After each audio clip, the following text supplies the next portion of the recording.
स्वागत है आप सभी का। आपके साथ मैं हूं स्वप्निल। क्या न्यूक्लियर अटैक तय है? इस सवाल का जवाब खंगालने की कोशिश करेंगे अगले आधे घंटे में, लेकिन उससे पहले ये जान लीजिए कि जो रूस के राष्ट्रपति हैं व्लादिमीर पुतिन, उन्होंने हमारे प्रधानमंत्री नरेंद्र मोदी की तारीफ की है। उन्होंने कहा कि भारत और रूस के जो संबंध हैं वो काफी खास हैं, काफी विशेष हैं। व्लादिमीर पुतिन ने कहा कि पीएम मोदी की विदेश नीति स्वतंत्र है, किसी तरह के दबाव में नहीं ली जाती है, स्वतंत्र तरीके से है। भारत में शानदार आर्थिक विकास चल रहा है और प्रधानमंत्री नरेंद्र मोदी हर तरह की मुश्किलों से निपटने में सक्षम है। देखिए, पुतिन ने आगे कहा कि पीएम मोदी के फैसले भारत के हित में होते हैं। पीएम मोदी सच्चे देशभक्त हैं और भारत का भविष्य शानदार है।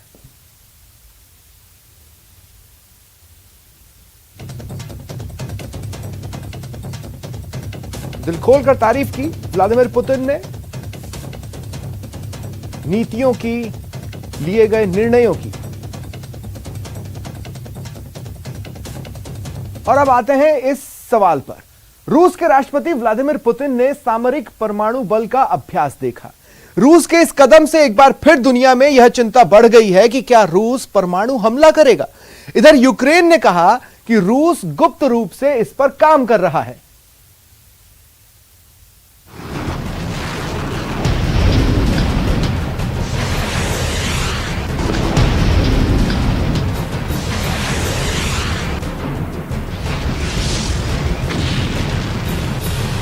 क्रेमलिन में हलचल बहुत तेज है। पुतिन आर्मी के टॉप कमांडर, रूस के खुफिया एजेंसी केजीबी के सीक्रेट एजेंट और अपनी कोर न्यूक्लियर टीम के साथ एक्शन में है। सामने यूक्रेन का नक्शा है। नक्शे पर यूक्रेन के सारे परमाणु संयंत्रों की डिटेल है। रिवनो, शेमेलनित्स्की, साउथ यूक्रेन, जापोरेजिया। यूक्रेन का दावा है कि पुतिन उसके न्यूक्लियर पावर प्लांट में ही डर्टी बम बना रहे हैं। इधर पुतिन ने रूस का न्यूक्लियर बम दागने वाला डेड हैंड सिस्टम एक्टिव कर दिया है।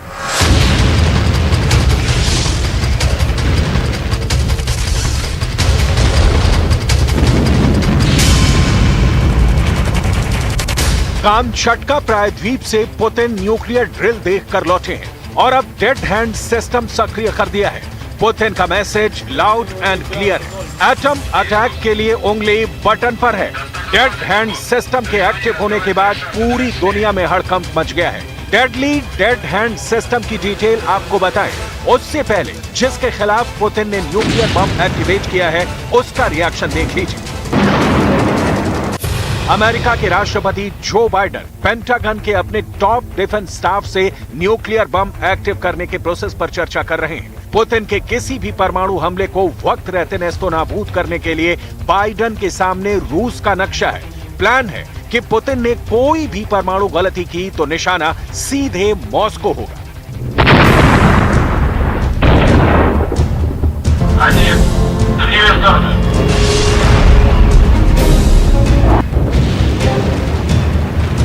पुतिन फुल ऑन रेडी हैं। बाइडेन बिल्कुल तैयार हैं। ज़ेलेंस्की पुतिन पर इल्जाम लगा रहे हैं कि पुतिन यूक्रेन पर डर्टी बम गिरा देंगे। इस बीच चीन की भी यूक्रेन जंग में एंट्री हो गई है। शी जिनपिंग की नजर हर न्यूक्लियर एक्शन पर है। ब्रिटेन बारंबार कह रहा है कि पुतिन को रोकना होगा। Товарищ Верховный Главнокомандующий, в соответствии с планом подготовки вооруженных сил Российской Федерации под вашим руководством проводится тренировка по управлению вооруженными силами Российской Федерации, в ходе которой будут отработаны задачи нанесения массированного ядерного удара стратегическими наступательными силами в ответ на ядерный удар противника. न्यूक्लियर वॉर छेड़ने का मतलब क्या है, ये आपको आगे बताएंगे। उससे पहले न्यूक्लियर वॉर की फुल प्लानिंग की स्क्रिप्ट कैसे तैयार की गई है वो देख लीजिए। रूस ने dead hand nuclear system active कर दिया है। रूस के पास 1600 मिसाइलों वाला डेड हैंड है, साथ ही 6000 परमाणु बम है। इससे दुनिया भर में हड़कंप मच गया है, क्योंकि डेड हैंड न्यूक्लियर सिस्टम से तबाही की सिर्फ कल्पना ही की जा सकती है। पुतिन ने जो डेड हैंड सिस्टम एक्टिव किया है उससे होने वाली तबाही और बर्बादी की सिर्फ आप कल्पना कर सकते हैं। ऐसा कहने के पीछे का आधार देख लीजिए।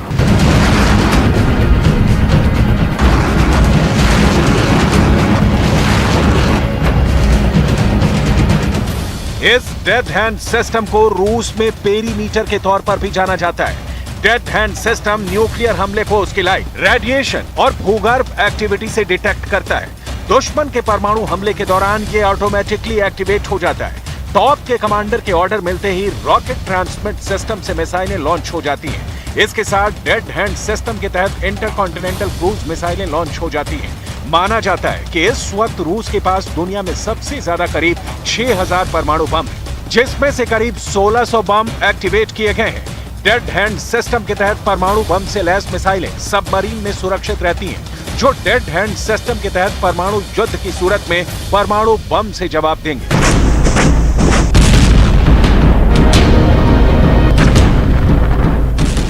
डेड हैंड सिस्टम पुतिन ने इसलिए सक्रिय किया है क्योंकि मान लीजिए अगर अमेरिका रूस की ओर अपने 100 न्यूक्लियर मिसाइल भेजता है तो इसे रूस पहुंचने में 10 से 15 मिनट का जो वक्त लगेगा उसमें जवाबी एक्शन लिया जा सकेगा।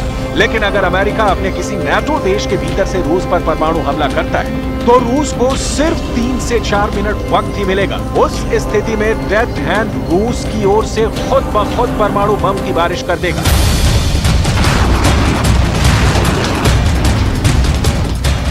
मतलब सब कुछ स्वाहा। लेकिन एक बड़ी समस्या यह है कि अमेरिका को रूस अगर न्यूक्लियर बम से नष्ट करना चाहे तो उसकी परमाणु से लैस मिसाइलें हो सकती हैं कि अमेरिका जाते वक्त किसी और राह में पड़ने वाले देश पर भी गिर जाए और अमेरिका के पहले ब्राजील या मैक्सिको रूस के हमले में तबाह हो जाए। Внимание, расчет, подготовиться к совместным действиям. Есть подготовиться к совместным действиям. Внимание, пуск. Есть пуск. На Купянском направлении противник силами до 2 ротных тактических групп, усиленных наемниками, атаковал позиции российских подразделений в направлении населенных пунктов Николаевка и Орлянка Харьковской области. Все атаки отражены.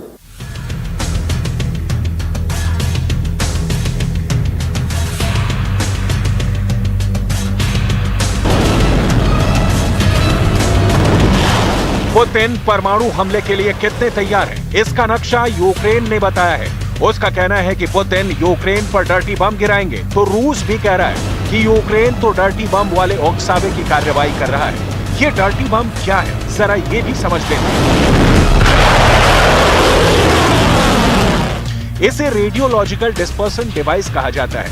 ये एक तरह का बम होता है जिसमें यूरेनियम जैसे रेडियोधर्मी पदार्थ होते हैं जो पारंपरिक विस्फोट के धमाके के बाद वातावरण में फैल जाते हैं। इस बम में परमाणु बम की तरह ज्यादा उन्नत रेडियोधर्मी पदार्थ की जरूरत नहीं होती है। इसकी जगह इनमें अस्पतालों, परमाणु संयंत्रों या शोध प्रयोगशालाओं से मिलने वाले रेडियोधर्मी पदार्थों का इस्तेमाल किया जाता है। इसी वजह से परमाणु बमों के मुकाबले इन्हें बेहद कम कीमत और कम समय में विकसित किया जा सकता है। उदाहरण के तौर पर इन्हें किसी वाहन में रखकर भी धमाका किया जा सकता है। एनजोर एटम नाम की कंपनी ने यह दावा किया है कि रूस अपने कब्जे वाले एक परमाणु प्लांट पर डर्टी बम तैयार कर रहा है। एनजोर एटम ही यूक्रेन के पावर प्लांट्स को संचालित करती है। मतलब ज़ेलेंस्की के दृश्य स्पष्ट है कि पुतिन किसी भी वक्त यूक्रेन की जमीन के किसी टुकड़े को न्यूक्लियर के जहर से शमशान में तब्दील कर सकते हैं। बाइडेन के सामने भी ये बात बिल्कुल साफ है।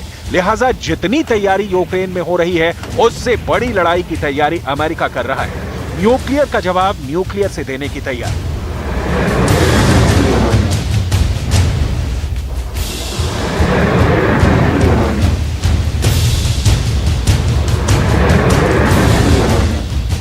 अमेरिका की जल शक्ति ड्रिल कर रही है। अमेरिका की नेवी ने वर्जीनिया से एक रॉकेट लॉन्च किया है। इस लॉन्च का मकसद है न्यूक्लियर हमले की सूरत में अमेरिका को बचाना। बाइडेन चीख चीख कर कह रहे हैं कि पुतिन की दशा और दिशा दोनों बदल दी जाएगी अगर परमाणु अटैक हुए तो।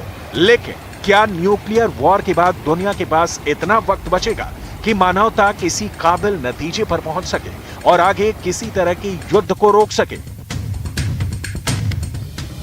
मैं बस इतना ही कहना चाहता हूं कि अगर रूस सामरिक परमाणु हथियार का इस्तेमाल करता है तो वो अविश्वसनीय रूप से गंभीर गलती करेगा। जहां बाइडेन इस सवाल का जवाब दे रहे थे कि क्या रूस डर्टी बम या परमाणु हथियार तैनात करने की तैयारी कर रहा है, मैं आपको गारंटी नहीं दे रहा हूं कि ये अभी तक एक फॉल्स फ्लैग ऑपरेशन है। मुझे नहीं पता, लेकिन अगर ऐसा होता है तो ये गंभीर गलती होगी।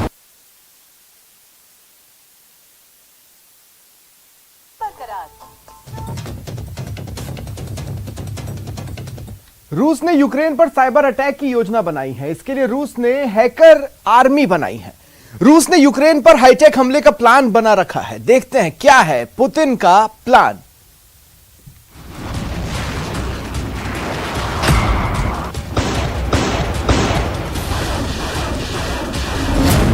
पुतिन ने हैकर आर्मी बनाई।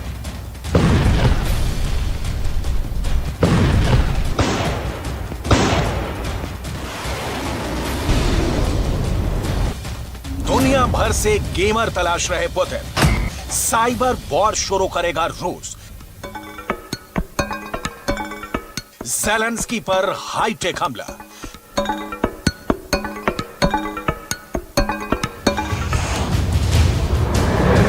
जिस युद्ध का नतीजा ये मिसाइल नहीं निकाल पाए, जिस युद्ध को ये टैंक नहीं पलट पाए, जिस जंग की बाजी को जंगी जेट नहीं जीत पाए, उस युद्ध में अब बहुत बड़ा होगा, विस्फोटक होगा, विध्वंसक होगा। क्योंकि अब लड़ाई होगी हाईटेक, हथियार होंगे हैरत अंगेज, योद्धा होंगे अनदेखे। रूस यूक्रेन युद्ध में मिसाइलों की गूंज जिस दिन आसमान में सुनाई दी थी, उस दिन से लेकर अब तक महाशक्तिशाली रूस को मैदानी जंग में उतनी कामयाबी नहीं नजर आई जितना उन्होंने मिसाइल की गूंज सुनाने से पहले सोच कर रखा था। मिसाइल भी चली, टैंक भी गूंजे, धमाके भी सुने गए, गोलियों की तड़तड़ाहट से यूक्रेन सहमा भी, लेकिन अडिग रहा।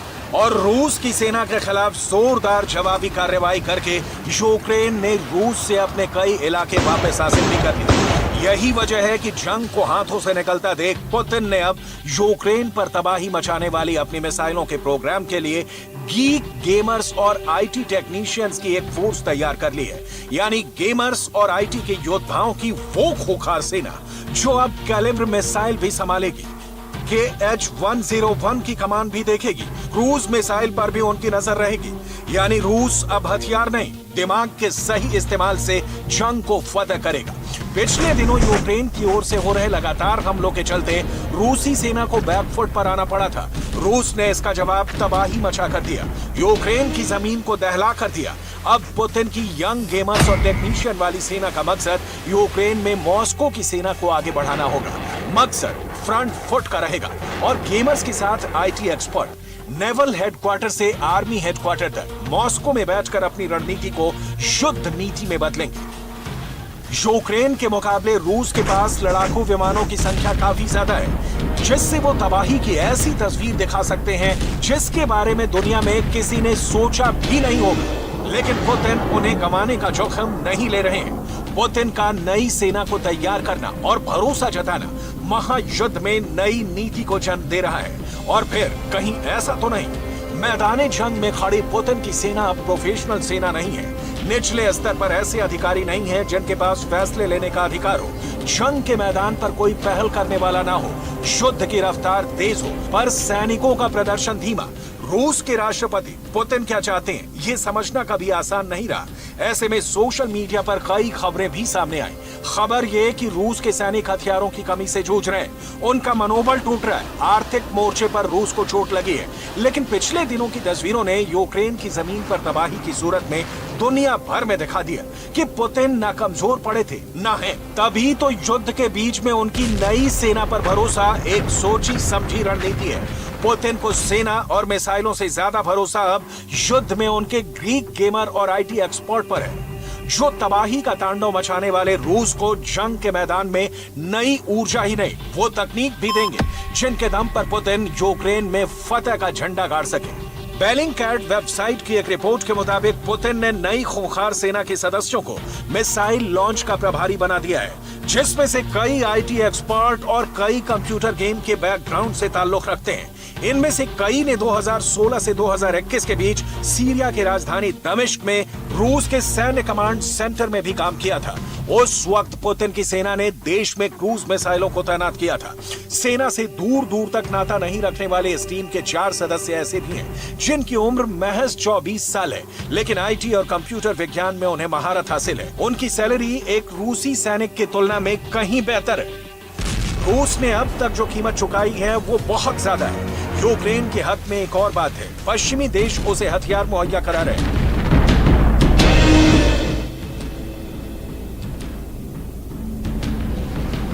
लेकिन पुतिन अकेले दम पर जंग के मैदान में खड़े हैं। अपनी रणनीति को वो युद्ध में इस्तेमाल कर रहे हैं। Вот сейчас, когда мы столкнулись и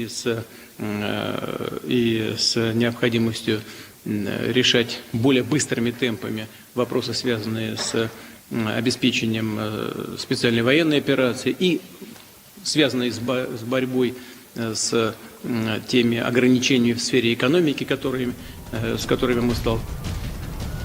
फरवरी में जंग की शुरुआत से लेकर अब तक ये वो वक्त है जब रूसी सेना कमजोर नजर आई थी। क्रूज मिसाइलों के सटीक निशाने का दावा करने वाला रूस युद्ध में कई जगह पर फेल दिखाई दिया था और यही वजह है कि पुतिन ने अपने सबसे खूंखार कमांडो को युद्ध की बागडोर सौंप दी है।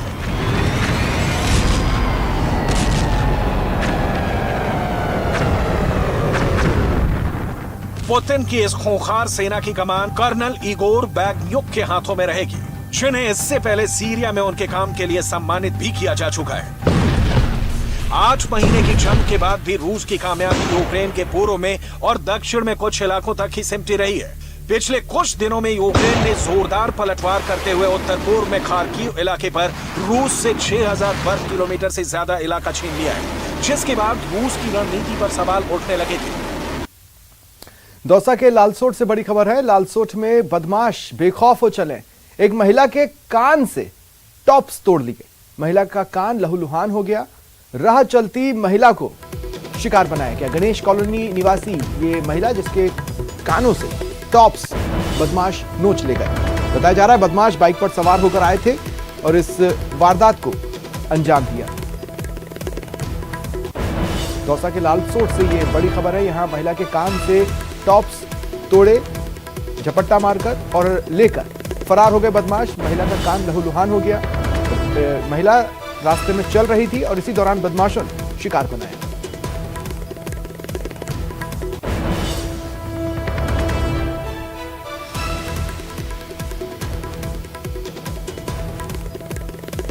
और डूंगरपुर से इस वक्त की बड़ी खबर है। एक बुजुर्ग ने फांसी लगाकर आत्महत्या कर ली। घर के पास पेड़ से फंदा लगाकर उन्होंने जान दे दी। रामसागड़ा थाना क्षेत्र के वजेला गांव में यह घटनाक्रम सामने आया है। आत्महत्या के कारणों का खुलासा नहीं हुआ है। पुलिस मामले की जांच कर रही है। डूंगरपुर से ये बड़ी खबर है। एक बुजुर्ग ने घर के पास पेड़ से फंदा लगाकर फांसी लगाई और आत्महत्या कर ली। रामसागड़ा थाना क्षेत्र के वजेला गांव में ये घटना सामने आई है। उन्होंने ये कदम क्यों उठाया, इसके कारण अभी सामने नहीं आए हैं। पुलिस मामले की जांच कर रही है। और झुंझुनू से बड़ी खबर है। सांवलोद में बुजुर्ग की हत्या मामले में यह बड़ा अपडेट आपको बता रहे हैं। झुंझुनू पुलिस ने बड़ा खुलासा किया है। देखिए, 2 पोतों पर हत्या का आरोप है। इनमें से एक पोते को गिरफ्तार भी कर लिया गया है। अब खुलासा यह हुआ है कि दोनों ही पोते शराब के नशे में चूर थे। बहन से बहस चल रही थी। दादा बीच में आए तो उन पर ताबड़तोड़ वार किए और उनकी हत्या कर दी। पुलिस ने एक आरोपी पोते को गिरफ्तार किया है, जिससे पूछताछ के आधार पर यह सामने आया कि दोनों पोते शराब के नशे में चूर थे और इस वारदात को अंजाम दिया।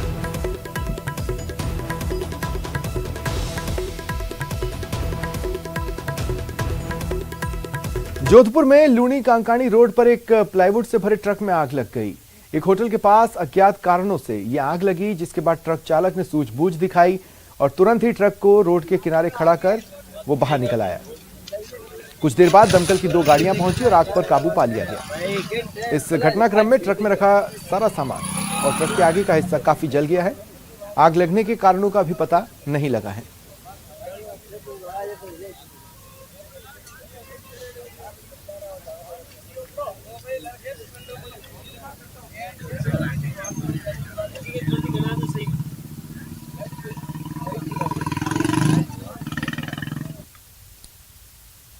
पोखरण के रामदेवरा में एक कार बेकाबू होकर पलट गई। हादसे में कार सवार 5 लोग घायल हुए। हादसा फलौदी सड़क मार्ग पर खारा गांव के पास हुआ। सूचना मिलते ही हाईवे पेट्रोलिंग टीम मौके पर पहुंची और घायलों को गाड़ी से निकालकर पोखरण उपजिला अस्पताल पहुंचाया। प्राथमिक उपचार के बाद तीनों गंभीर घायलों को जोधपुर रेफर किया गया। वहीं पुलिस ने घटनास्थल का मुआयना किया। घायलों के बयान लेकर जांच शुरू कर दी है।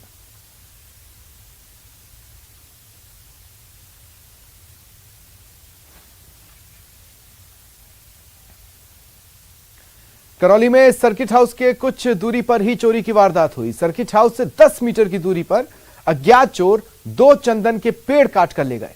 बड़ी बात यह है कि सर्किट हाउस में 24 घंटे गार्ड मौजूद रहता है, जबकि अधिकारियों के आवास पर भी सुरक्षाकर्मी तैनात रहते हैं। इतनी व्यवस्था के बाद भी चंदन के पेड़ काट ले जाना एक तरह से पुलिस प्रशासनिक अधिकारियों को खुली चुनौती है।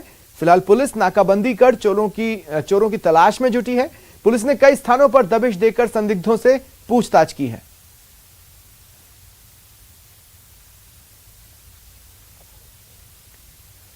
चौमू के गोविंदगढ़ इलाके में बलेखन गांव में एक परिवार फूड पॉइजनिंग का शिकार हो गया। करीब 10 लोग बीमार हुए, जिनमें से 2 गर्भवती महिलाएं हैं। पीड़ित लोगों को उल्टी दस्त की शिकायत हुई, उन्हें सीएचसी में भर्ती कराया गया। दोनों गर्भवती महिलाओं को चौमू रेफर किया गया। बताया जा रहा है पीड़ित परिवार ने मिठाई की दुकान से मिठाई खरीदकर खाई थी। इसके बाद तबीयत बिगड़ी। फूड पॉइजनिंग का मामला सामने आने पर चिकित्सा अधिकारी मौके पर पहुंचे और जांच की।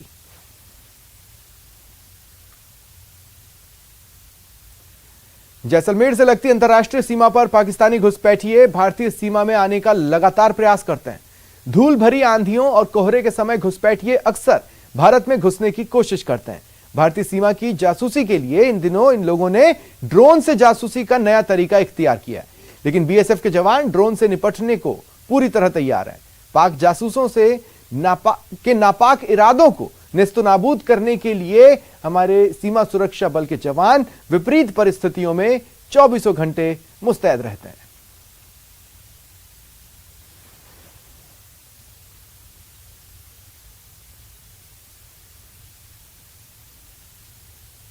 जो पाकिस्तान हमारा पड़ोसी देश है वो हमेशा इस फिराक में रहता है कि किस तरह से भारत में गड़बड़ियां पैदा कर सके।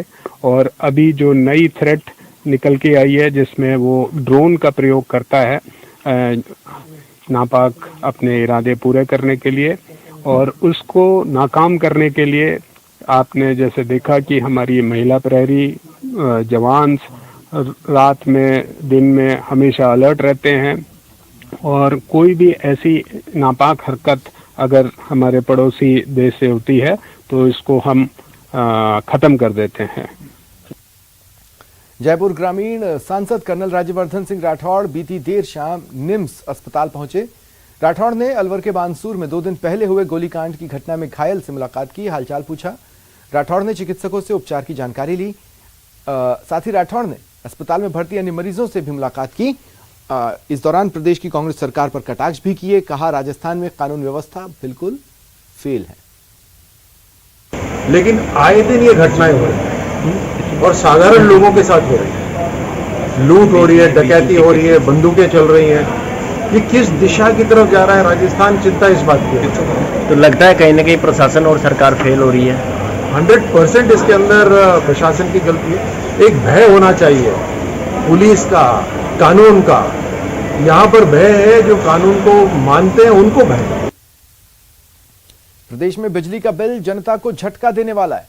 प्रदेश की गहलोत सरकार ने बिजली पर 21 पैसे फ्यूल सरचार्ज बढ़ा दिया है। प्रदेश के करोड़ों उपभोक्ता इससे प्रभावित होंगे। सरकार के फैसले के बाद से ही बीजेपी हमलावर है। बीजेपी प्रदेश अध्यक्ष सतीश पूनिया ने बिजली घर के बाहर खड़े होकर सोशल मीडिया पर सरकार के खिलाफ हमला बोला। वहीं राजेंद्र राठौड़ भी सरकार पर जमकर बरसे। आज बिजली घर के पास खड़ा हूं और मजबूर और विवश हूं, लाचार हूं, लेकिन आप देख सकते हैं कि आमतौर पर दीपावली पर वो तोहफे दिए जाते हैं, लेकिन राजस्थान की अशोक गहलोत की कांग्रेस पार्टी की सरकार ने झटके दिए हैं। जी हां, बिजली के झटके तो कम है, लेकिन बिल के झटके ज़्यादा हैं। फ्यूल सरचार्ज के नाम पर पहली बार नहीं, ये दर्जनों बार हुआ है जब राजस्थान की जनता को उस फ्यूल सरचार्ज का एक बार फिर से 2-2 हाथ करने पड़ेंगे। 21 पैसे महज होंगे, लेकिन उसका राज्य की जनता पर फर्क पड़ेगा। 375 करोड़ का जो उपभोक्ता है उन पर सीधे सीधे मार पड़ने वाली है। ये वही सरकार है जिसने ये कहा था कि हम सस्ती बिजली देंगे, गुणवत्तापूर्ण बिजली देंगे, पूरी बिजली देंगे। भीषण गर्मी में बच्चों से लेकर जिनकी परीक्षाएं थी, आम आदमी उससे रूबरू होता रहा, बिजली मिलती नहीं थी। ये सच है कि कांग्रेस आई और बिजली गई, ये जुमला सच है, चरितार्थ हुआ। लेकिन जिस तरीके से अब जो फ्यूल सरचार्ज की मार पड़ी है, मुझे लगता है कि राजस्थान की खास तौर पर महिलाओं का बजट बिगड़ा और महिलाओं को अब इस सरकार की शक्ल बिगाड़ देनी चाहिए। 400 करोड़ की लगभग उपभोक्ताओं के से पैसा वसूलने का काम कर रही है। कोयला खरीद के अंदर संस्थागत भ्रष्टाचार सरकार करे, कोयले की दरों के अंदर अंतराय, वेरिएबल कॉस्ट के नाम पर। फिलहाल इतना ही, नमस्कार।